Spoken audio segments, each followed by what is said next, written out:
If only you had a tiny elf that would do all of your computer research for you. Well, nowadays you actually have that with the Researcher agent within Copilot. What's up, everybody? Greg Trzeciak here with Pragmatic Works. And today I want to do a deeper dive into the Researcher agent available to you via your Copilot license. All right, so the Researcher agent is a really great addition to the agent store built on behalf of Microsoft. And what its goal is to truly be a researcher for you. If you want to access this, the first thing you're going to do is head over to copilot.microsoft.com. Go ahead and log in if you're prompted to. And then afterward, I'm going to go ahead and select work here because I'm going to go to my work account and look at some of the prompts that I've run over there. Reason I like that is with that Copilot premium license, not only do I have Researcher, but I also have my graph integration, Work IQ, the ability for me to actually look at all of the information, the stuff that I do at work is available to the Researcher agent. So I'm going to select this here. This will actually bring me into the Copilot experience. I've got my chat pane, I've got everything. And what we're looking for is Researcher. Now I have mine pinned because I use it so darn much. But if you don't have it pinned, you can look at agents over here, select, and this will bring you to your agent store. Now, this is pre-built by Microsoft, and you can see Researcher here, and the ellipses will let you know you can share it, you can look at your activity, you can even see about. What this is intending to do is use deep reasoning to actually look through all of your work context, look at everything you do, and potentially, if you wanted to, you can adjust the web. You want to make sense of all that awesome stuff. So here's what we're going to do. We're going to select Researcher, open it up, and now we can see just a similar chat experience, but this is a really set up agent. Take a look at some of the exploration sample prompts here. Maybe you want to do some risk assessment, evaluate the potential risk for expanding operations,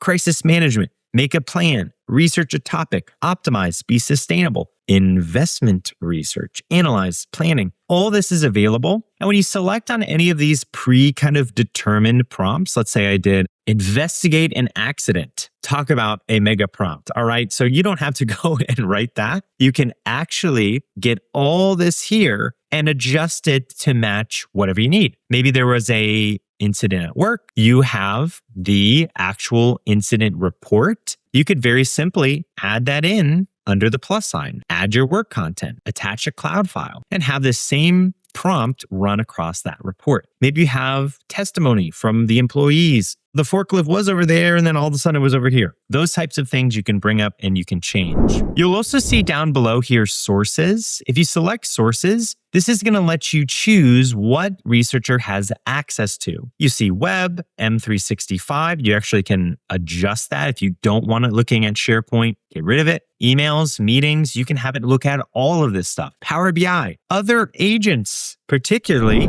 the sales agent, really great one as well. Viva, and so much more. There's a ton you can connect to that you might be using already. And you can select view all. You can kind of see everything right here of what this is actually going to be able to use. Now that's pretty awesome. So if I wanted to go with that prompt, I definitely could. I'm going to leave that one alone because I want to show you the next area, which is history. Okay, now you can see my history right here. It's completed. It did what I asked it to, and it gave me my timestamps. And what I can do from history is I can select this. Now I can go back in my chat history and find this as well. But if I just want to pop in, look at what I did. And this is just a completed product. Give you some ideas. I said I want a comprehensive, well-structured report on the current state and future trajectory of penguins. My favorite animal. I had to. It should have an executive summary, the current landscape, all this stuff. And one thing you'll notice about these is they're pretty expansive. So there's been occasional times where I do hit a little bit of a snag. It says I can't do it. It has to be rerun. So a little bit of a bummer there, but just keep in mind with that, especially if you're asking a really long prompt, it can get pretty crazy. I'll give you an example. I asked, just on a whim, every interaction that I've had with someone in the last 3 years at work, I gave it a fake scenario. Hey, I'm prepping for a meeting with this person. We're going to talk about things in the past, find all the details I need to know. And it went back through all the Teams messages, all the emails, everything. Imagine you're doing this with a client you're trying to sell to. You remember, oh, their birthday is on this day. They have a dog named Joe. It's going to be pretty wild. Now, one thing that I gave it access to was the computer use. So this is actually a live feed of what it was able to do with a microcomputer. It basically had access to a computer that it ran and did research on. I gave it this access. I'll press play here. Now, my prompt was make a report about penguins. And it's telling me step by step what is its reasoning, which I really, really like. I'm shifting focus from searching to just penguins. I don't see anything about penguins in your work data, so I'm going to shift over. I don't do penguin research. I do AI and data research and training. All right, makes sense. So it's actually logically going through this step by step, making an outline. And if you continue, you start to see that this is actually something it was doing in the background. I was doing other tasks. I went to lunch and it was doing this research. Emperor penguins are endangered because of climate. All right. 22% decline. All right. Now, this is actually going to back it up with information. And then I can actually source it and choose what I want from here, right? You can adjust it based on the research it does. But I think it's pretty good to have a just general research, right? Think about Google or Bing. You don't have to do that anymore. Have Researcher do it, find all that stuff. It eventually did create the PowerPoint that I asked it to. This is actually over here. Actually, I think I did a document on this one. Let's take a peek. I sure did. Comprehensive reports. Thought I did PowerPoint. Guess I did not. Executive summary. Timelines with key events in penguin conservation. It's just a ton of pages, different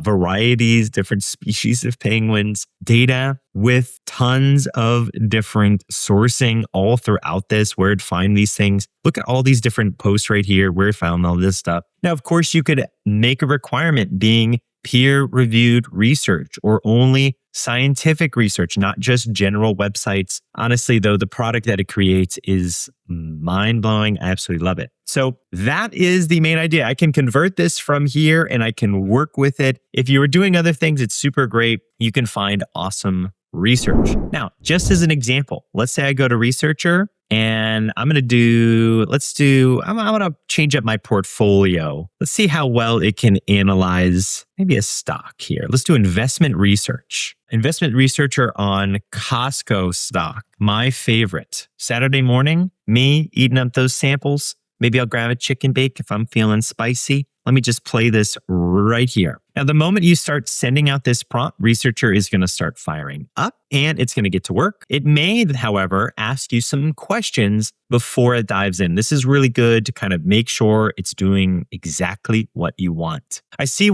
you want a comprehensive research. Do you want it short? Do you want it long? I'm going to say short here. Time horizon, let's say next 20 years. And what should a benchmark be? Let's say like Walmart. Go ahead. Boom. So I gave it just kind of a brief, quick, easy way to start researching. And now what it's going to do is going to go through each of the logic pieces. This does take a little bit of time, so let it do its thing. Don't be worried if it's pulling through. You just let it go and it's going to start doing that research for you. Now, again, if I do this, give it some time. And secondly, this is great for processing and looking over documents. So add those knowledge sources and you'll see some awesome stuff. Awesome. And here we go. Now we can see the high quality comment. It's priced for excellence. Watch or accumulate on valuation discipline, not an outright pass, because it's exceptional, but the current multiple leaves limited room for execution mistakes. Interesting. Now, if I expand this, I get a lot more. It's a watch recommendation. I've got different things, PE ratios.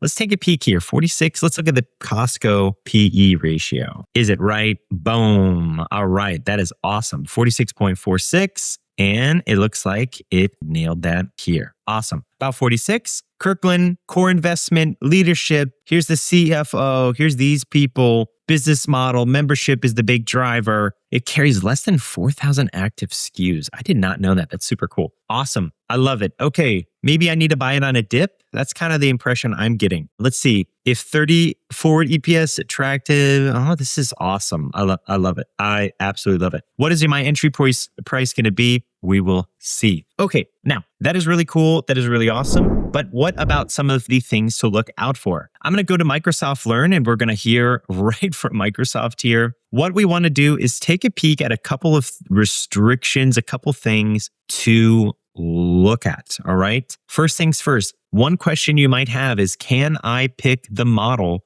within Researcher, right? If I want to do that, I can do that. Let's go back to our little tool here. You'll see right as I go back to the agent area, auto is up in the corner here. I can adjust. And you'll see some deeper reasoning. One of these that isn't available to everybody, but to a lot of people is critique. All right. You can actually have it run, and then a separate agent or a separate piece of the agent is going to critique it. Same thing with model console here. Counsel. It's actually going to use GPT and Claude to assess what it creates. So one will create, the other will refine. Two people working for me. I love it. Another thing that you should look out for based on the item here, and there's a lot of different questions that you might look at here. The one that I would like to show folks here is, I'm going to put in 25 here. You're going to see a usage limit. Between Researcher and Analyst, you've got 25 queries per month. So be mindful when you're doing this. Try to come up with a really solid prompt and then let it run. It does reset on the first of the month. So that is when you will actually be able to. I absolutely love it. I use it to help me with a lot of different things right now,